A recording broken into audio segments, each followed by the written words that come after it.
Okay, तो क्या कर दिया? 30 तारीख को किसानों से वार्ता की बात कही गई है। क्या लगता है आपको कि जिस तरह से सरकार अपना अड़ियल रवैया दिखा रही है, कोई हल निकल कर आएगा किस तरह? हम तो उम्मीद कर रहे हैं। किसान तो आपको सीधे सामने देखना है सर। महीनों से आंदोलित है और बहुत अदब के साथ, बहुत अमन के साथ और हाथ जोड़कर प्रार्थना और गुजारिश कर रहा है सरकार से कि हमारा जो मुस्तकबिल, हमारा जो वजूद, हमारा जो अस्तित्व आपने उद्योगपतियों के घरानों के यहाँ गिरवी रख दिया है, उससे हमें माफ़ कर दें। वो करना चाहते हैं। तो सर बार बार ये कहा जा रहा है बिल तो आप लोगों के किसानों के फायदे में है, तो आप एक बार उनकी बात क्यों नहीं मानते हैं? ये किसने कहा है बिल किसान फायदे? माननीय प्रधानमंत्री कह रहे हैं ना। सरकार कह रही है, पूरा यूनिट कह रही है। बिल अगर फायदे में है, वैसे मैं इस पे भी आऊँगा, लेकिन एक बात और कहना चाहता हूँ कि ये लाखों लाख किसान हर बॉर्डर पे जो पड़ा है, देश के कोने कोने से जो आ गया है, पंजाब से आ गया, हरियाणा से आ गया, यूपी से आ गया, लातूर महाराष्ट्र से चल के लोग आ गए, तो इस देश के प्रधानमंत्री को छोड़ के बाकी जो 75 करोड़ लोग, क्या उन्हें मानसिक रूप से बीमार नजर आते हैं? गुमराह कर रखा है आप लोगों को। हम लोगों को गुमराह किया है तो किसने किया? मार्क्सवादी पार्टियों ने किया है। 22 लेफ्ट पार्टी है जो आपको एक सवाल करना चाहता हूं, क्योंकि अब ये लाइव शायद आ रहा होगा तो पूरा देश जाने कि बुद्धिजीवी वर्ग के सामने मैं खड़ा हूं, मीडिया के सामने खड़ा हूं, ये देश का बुद्धिजीवी वर्ग है। मैं आपसे सवाल करना चाहता हूं, सारे लोग, देश पूरा सुने कि आप भी प्रतिदिन यहाँ पर आते हैं और लाखों लोगों के बीच में भ्रमण करते हैं। मुझे ऐसा कोई आदमी या ऐसा कोई वाकया बताइए कि आपको ऐसा लगा हो कि यहाँ पर कुछ लोग माओवादी, मार्क्सवादी, खालिस्तानी, पाकिस्तानी अगर आपको कहीं नज़र आए हो तो बताइए। सरकार कह रही है, जो सरकार के नुमाइंदे हैं वो कह रहे हैं। सरकार तो क्या क्या नहीं कह रही है। सरकार को बनाने वाले आप लोग हैं सर। हाँ, यस, इस देश के गरीब ने, इस देश के मजदूर ने, इस देश के किसान ने ये सरकार बनाई थी और उसी का खामियाजा एक अनपढ़ प्रधानमंत्री जो हमने बनाया, एक बिका हुआ प्रधानमंत्री हमने बनाया, देश के उद्योगपति घरानों के नीचे नतमस्तक प्रधानमंत्री हमने बनाया और उसका खामियाजा हम भोग रहे हैं। हम इसके लिए शर्मिंदा हैं। सरकार कहती है किसान ना समझ है। जी, सरकार कहती है कि किसान ना समझ है, वो किसी के विपक्षी के बहकावे में आया हुआ है। तो वैसे तो ये बात सरकार सही कहती है कि किसान बहुत भोला है, किसान बहुत नादान है। सरकार कहती है अनपढ़ है, कम पढ़ा लिखा है। मैं भी जानता हूँ ये पूरी भारत सरकार लगी है उसको बरगलाने में। क्यों नहीं बरगला पा रही? अगर किसान किसी ने बहका दिया है, किसी एक व्यक्ति ने या किसी 5 व्यक्तियों ने या किसी 2000 व्यक्तियों ने, तो देश का पूरा मुस्तकबिल जिसके हाथ में, ये भारत सरकार क्यों नहीं उसे बरगला पा रही? और बरगला के ये कहे कि भाई हम तो तुम्हें 2 गुना, 4 गुना, 10 गुना आपका फायदा करने जा रहे हैं, आप घर जाओ, क्यों नहीं जा रहा? तो गांव-गांव को पंचायत लगा रहे हैं ना मंत्री हुए, उनके जो बीजेपी के लोग हैं। एक बात बताना चाहता हूँ कि जो पंचायतें लगाने जाएं उनको हेलमेट लगा के भेजें। ये किसान ये बहुत भोला है, बहुत नादान है, बहुत सीधा है, लेकिन अब अति होने जा रही है। लेकिन अभी जो है केंद्र सरकार और राज्य सरकार की तरफ से जो आदेश जारी किए गए, जो भी किसान नेता अपने आप को नेता बनता है, उनके घर पे जाके पुलिस दबिश दे रही है, उनके खिलाफ FIR दर्ज की जा रही है, तो आप कैसे इस आंदोलन को सफल कर पाएंगे? कोई ज्यादा नहीं कर रहे, वो फांसीवादी लोगों का ये चरित्र रहता है। हाँ। जब अंग्रेज ने इस देश पर शासन किया था तो ऐसे ही थोड़ी किया था। जो एक व्यक्ति बोलता था उसे जेल भेजते थे। सरकार भी डिटो कर रही है, कोई फर्क नहीं है। एक बात और कहना चाहता हूँ, पीछे चलता हूँ। सरकार ने कहा कि हरियाणा के और पंजाब के लोग ये उद्यम कर रहे हैं, बाकी देश शांत है। ये अंग्रेज ने भी डिटो कहा था। आप बुद्धिजीवी वर्ग से आते और आप पढ़े लिखे होंगे। अंग्रेज ने ये नहीं कहा था देश हमारे खिलाफ है।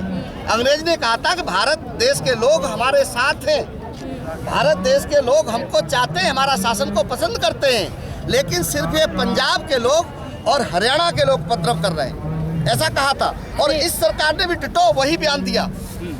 ये लड़ाका कौमें हैं, ये लड़ना जानती हैं, लेकिन एक चीज़ ध्यान कर लेना, ये बड़े भाइयों का जो फर्ज जो पंजाब और हरियाणा ने निभा दिया है ना, अब बाकी बिहार का, राजस्थान का और यूपी का किसान उनको सलूट कर रहा है और आगे की जिम्मेदारी उसी के हाथ में आ गई है। अब जो भीड़ जो बढ़ रही है वो भीड़ उत्तर प्रदेश और बिहार की तरफ से, राजस्थान की तरफ से आ रही है, इसको ध्यान रखें। एक तरफ तो सरकार ये कह रही है कि भाई ये हरियाणा और पंजाब के लोग हैं, लेकिन दूसरी तरफ उत्तर प्रदेश में जब लोगों का जत्था इधर आने के लिए आता है तो उनको बैरिकेड लगा के रोक दिया जाता है। उनको बैरिकेड लगा के रोकते हैं क्योंकि फांसीवादी लोग हैं, ये ताकत से दमन करना चाहते हैं। लेकिन मैं आपके माध्यम से एक अपील करना चाहता हूँ कि 1 महीने से ज़्यादा किसान को हो गया है, बहुत शांतिपूर्ण तरीके से किसान यहाँ पर पड़ा हुआ है, उसके बच्चे सैकड़ों किलोमीटर दूर घरों में पड़े हैं, वो खा पा रहे हैं, नहीं खा पा रहे, उनका प्रबंध कुछ हो पा रहा है, नहीं हो पा रहा है। कुछ किसान ऐसे आ गए हैं जिनकी बुवाई नहीं हो पाई है, उनका खेत खाली पड़ा है। जब वो यहाँ आंदोलन करके लौटेगा तो उसका खेत खाली होगा, क्या तो मोदी को खिलाएगा और क्या इस देश को खिलाएगा। मैं ये कहना चाहता हूँ कि अब सरकार उसके धैर्य की परीक्षा न ले, अब सरकार किसान से जोर आजमाइश न करे।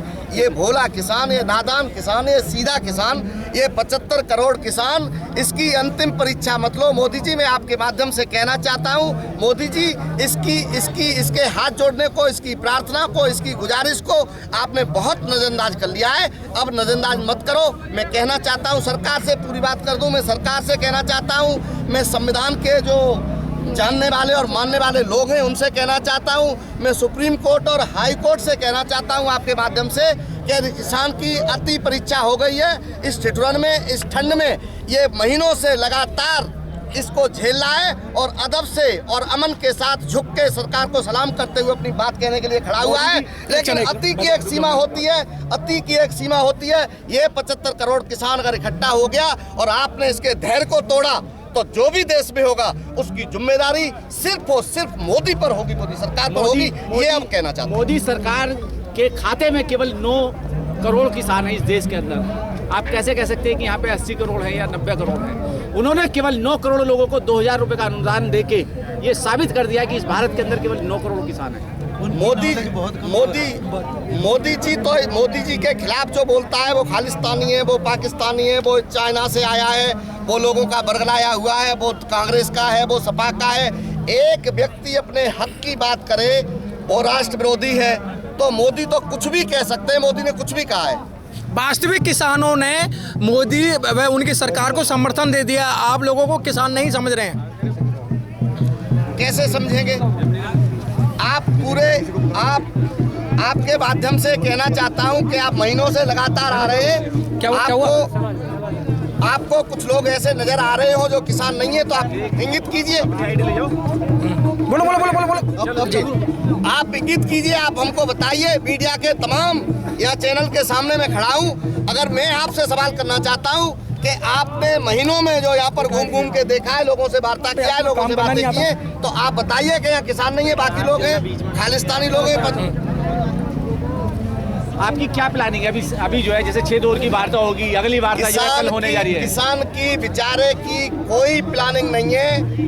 वो आपके 3 कानून में बार बार उस बात को दोहरा रहा हूँ कि आपके 3 कानून जो आपने उद्योगपतियों के इशारे पर उनके घर पर बैठ के बना दिए हैं, उससे उसके वजूद को खतरा पैदा हो गया है, उससे उसके अस्तित्व को खतरा पैदा हो गया है। वो तो हाथ जोड़ के प्रार्थना करना चाहता है कि हमको बस माफ कर दो, हमारी गर्दन उद्योगपतियों के गिरवी मत रखो, बस इतनी बात कह रहा है। हमारी कोई प्लानिंग नहीं। सुन लीजिए, हम तो चाहते हैं अमन के साथ हैं, अदब के साथ हैं, और ये कहना चाहते हैं कि आपने जो उद्योगपतियों के इशारे पर किसान के वजूद को खरीदने की, गिरवी रखने की जो कोशिश की है, उसको वापस ले लीजिए। एमएसपी पर बात कर लीजिए, स्वामीनाथन आयोग की रिपोर्ट लागू कर दीजिए, असीमित भंडारण है उसको फिर लागू कर दीजिए। क्योंकि जब एक व्यक्ति किसी चीज को इकट्ठा कर लेगा और उसकी मोनोपोली हो जाएगी, तो मैं एक बात और आपके माध्यम से कहना चाहता हूं कि आज देश का मजदूर चुप है, देश का आम शहरी चुप है, देश के आम लोग चुप हैं। मैं उनको कहना चाहता हूं, उनसे अपील करना चाहता हूं कि अकेला इसमें किसान नहीं ठगा जाएगा। मई के महीने में, जून के महीने में, जुलाई के महीने में, अगस्त के महीनों में उसका गेहूं औने पौने दाम पर इस बिलों के आधार पर खरीद लिया जाएगा। इकट्ठा कर लिया जाएगा। उसके बाद मजदूर से, आम शहरी से, आम लोगों से कहा जाएगा ये 12 या 20 उद्योगपति जो गेहूं को इकट्ठा करेंगे वो 150 रुपए किलो आटा बेचेंगे और वो आपको और मुझको और आम शहरी को खरीदना पड़ेगा। इसलिए कहना चाहता हूं कि अकेला किसान संकट में नहीं है, सारे देश का मजदूर, सारे देश का आम शहरी संकट में है। मोदी जी 22 घरानों को आबाद रखेंगे और सारे देश को बर्बाद करने के मंसूबे बना चुके हैं। इसलिए मैं अपील करना चाहता हूं कि नौजवान को निकलना होगा, किसान के साथ साथ मजदूर को निकलना होगा, आम शहरी को निकलना होगा और मोदी जी को मुंह तोड़ जवाब देना होगा और तब तक खड़े रहना है जब तक मोदी जी तीनों बिल वापस नहीं ले लेते। किसान एकता, किसान एकता। खत्म हो गया। चलो भैया जा भी रही है, कुछ हो भी रहा मोदी जी के कान में, उनके सांसद विधायकों के जा रही है, कुछ जारी नहीं होती तो साले अंधे बह रहे पूरे, जा नहीं रही होती तो अब तक आपके पास में आ जाते